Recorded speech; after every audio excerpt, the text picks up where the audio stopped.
शिशु संगोपन संस्था संचालित सविता रमेश फिरोदिया प्रशाला अहमदनगर, कक्षा 7वीं, विषय हिंदी, कविता 8वीं, जीवन नहीं मरा करता है, निर्मिती सौ बेरड आज्ञा। कविता 8वीं, जीवन नहीं मरा करता है। कवि है गोपालदास सक्सेना नीरज। उनका जन्म 4 जनवरी 1924 को पुरावली, इटावा, उत्तर प्रदेश में हुआ था। प्रस्तुत कविता में कवि ने विविध उदाहरणों के माध्यम से जीवन की समस्याओं और इनकी शाश्वती की ओर संकेत किया है। जीवन में एक बार असफल हो जाने का यह अर्थ कभी नहीं होता कि जीवन समाप्त हो गया है। हमें निराश न होकर फिर से प्रयास करना चाहिए। छिप छिप अश्रु बहाने वालों, मोती व्यर्थ लुटाने वालों, कुछ सपनों के मर जाने से जीवन नहीं मरा करता है। कवि कहते हैं कि यदि हमारा कोई सपना पूरा न हो पाए, अगर समय से पहले ही सपना टूट जाए, तो हमें कभी भी जीवन में निराश नहीं होना चाहिए। हमें छिप छिप कर रोना भी नहीं चाहिए। आंसू रूपी मोतियों को व्यर्थ नहीं बहाना चाहिए। कुछ सपने यदि पूरे नहीं हो सके तो जीवन समाप्त नहीं हो जाता है। माला बिखर गई तो क्या है, खुद ही हल हो गई समस्या। आंसू गर नीलाम हुए तो समझो पूरी हुई तपस्या। माला यदि टूटकर बिखर गई तो चिंता नहीं करनी चाहिए, हम फिर से माला बना सकते हैं। यदि हमारे आंसुओं पर लोगों का ध्यान जाता है तो समझना चाहिए हमारी तपस्या पूरी हो गई है। रूठे दिवस मनाने वालों, फटी कमीज सिलाने वालों, कुछ दीपों के बुझ जाने से आंगन नहीं मरा करता है। यहाँ कवि ने बताया है कि परिस्थितियों से हारकर रूठकर बैठ जाना समस्या का हल नहीं होता।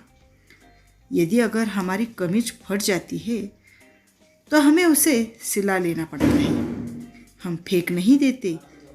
हमें यह ध्यान रखना चाहिए कि आंगन में जलते दीपों में से कुछ यदि बुझ जाएं, तो भी बाकी दीप आंगन में अपना प्रकाश फैलाते रहते हैं।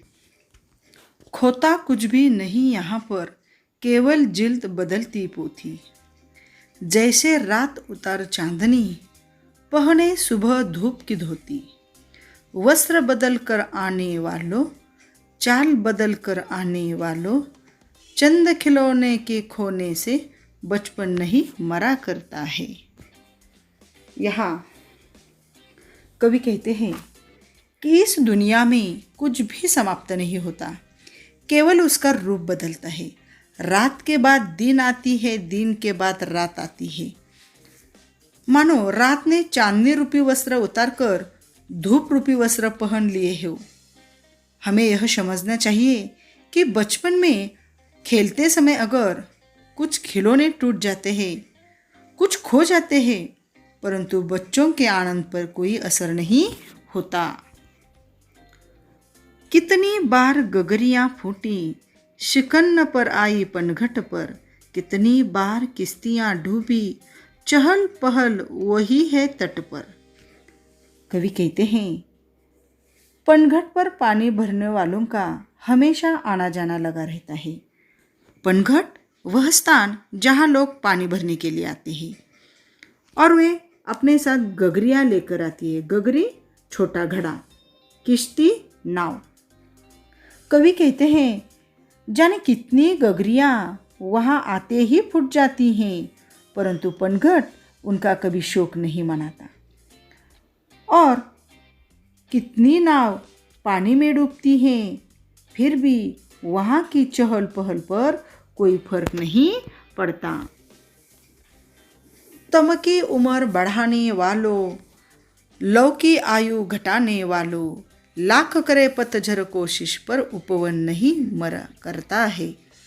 तम इसका अर्थ है अंधकार, पतझर पत्ते झड़ने की ऋतु। कवि कहते हैं निराशावादी दृष्टिकोण रखने से मन मस्तिष्क में अंधेरा बढ़ता है और आशा रूपी प्रकाश की लौ की आयु कम हो जाती है। पतझड़ आता है उपवन के पुष्प पत्ते सब झड़ जाते हैं, परंतु वसंत ऋतु के आते ही सभी वृक्ष नए कोमल पत्तों से लद जाते हैं। पतझड़ की लाख कोशिश के बाद भी उपवन हरा भरा रहता है। लूट लिया माली ने उपवन, लुटी न लेकिन गंध फूल की। तूफानों तक न छेड़ा पर खिड़की बंद न हुई धूल की। कवि कहते हैं, माली प्रतिदिन उपवन के सभी फूलों को तोड़ लेता है, लेकिन वह वहाँ फैली सुगंध नहीं लूट सकता। तूफान आते रहते हैं, परंतु सुगंध के स्रोत का वे कुछ नहीं बिगाड़ सकते। नफरत गले लगाने वालों, सब पर धूल उड़ाने वालों, कुछ मुखड़ों की नाराजी से दर्पण नहीं मरा करता है।